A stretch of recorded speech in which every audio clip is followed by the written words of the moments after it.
మొన్న నాకు సర్వేలో ఆశ్చర్యకరమైన ఫలితాలు నేను చూసి ఏంటంటే అవ్వా తాతలు భర్త చనిపోయిన వితంతువులు 4,000 పింఛన్ ఇస్తాడు వీడు మోసం చేసిండు అని మనకంటే గట్టిగా వాళ్ళే మాట్లాడుతున్నట్టు. మీరు వాళ్ళకి చెప్పాల్సిన అవసరం ఉంది. 4,000 అన్నాడు మోసం చేసిండు అని చెప్పాలి. 20 నెలలైంది కాంగ్రెస్ గవర్నమెంట్ వచ్చి.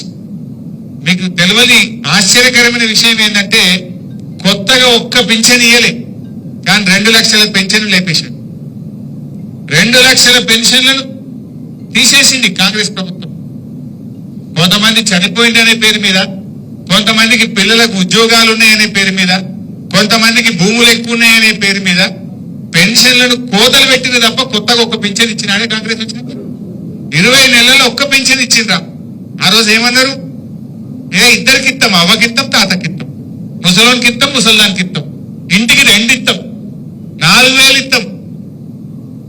మరి 4,000 దిక్కు లేదు, ఇంటికి 2 దిక్కు లేదు, భర్త చనిపోతే వితంతువురాలికి కొత్త పెన్షన్ ఇచ్చింది లేదు, పైగా 2 లక్షల పెన్షన్లు నేరేసింది. మీరు ఏ ఊళ్ళోనైనా చెక్ చేయండి, పోయిన పెన్షన్లు కనబట్టాయి తప్ప కొత్తగా వచ్చింది ఒక్కటి కూడా ఉండదు. బీడీ కార్మికులకు ఇస్తలేదు. అసలు భర్తలు చనిపోయి ఏడాది అర్థం 2 ఏళ్లకి ఎదురు చూసేవాళ్ళకి కూడా ఇలా పెన్షన్లు వస్తాయి. అంటే ఈ రకంగా వాళ్ళందరినీ మోసం చేసింది. ఇది మీరు గుర్తు చేయాల్సిన అవసరం. వృద్ధులకు వితంతువులకు చెప్పాలి.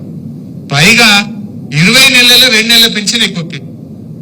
మధ్యలో పోయినసారి ఒకటి, ఈ సంవత్సరంలో ఒకటి, 30 తారీఖు ఇస్తాడు ఒకటి, 3 తారీఖు ఒక నెల ఇస్తాడు, కథ మధ్యలో ఒకటి ఎగిరిపోతుంది. అట్లా పెన్షన్లను 2 నెలల పెన్షన్ ఎగిరిపోతుంది. 4,000 మాట ఉంచి కానీ ఇచ్చేది కూడా 2 నెలలు ఎగ్గొట్టింది. ఈ విషయాన్ని మీరు తీసుకెళ్ళండి. ఇంటికి 2 అన్నారు, నౌకరున్నా ఇస్తామన్నారు, నౌకరున్నా ఇస్తా అన్నాడు. ఈ రకంగా ఏ నోటికి వచ్చినట్టు మాట్లాడిండ్రు. ఇవాళ ముఖం చాటేసిన పరిస్థితి.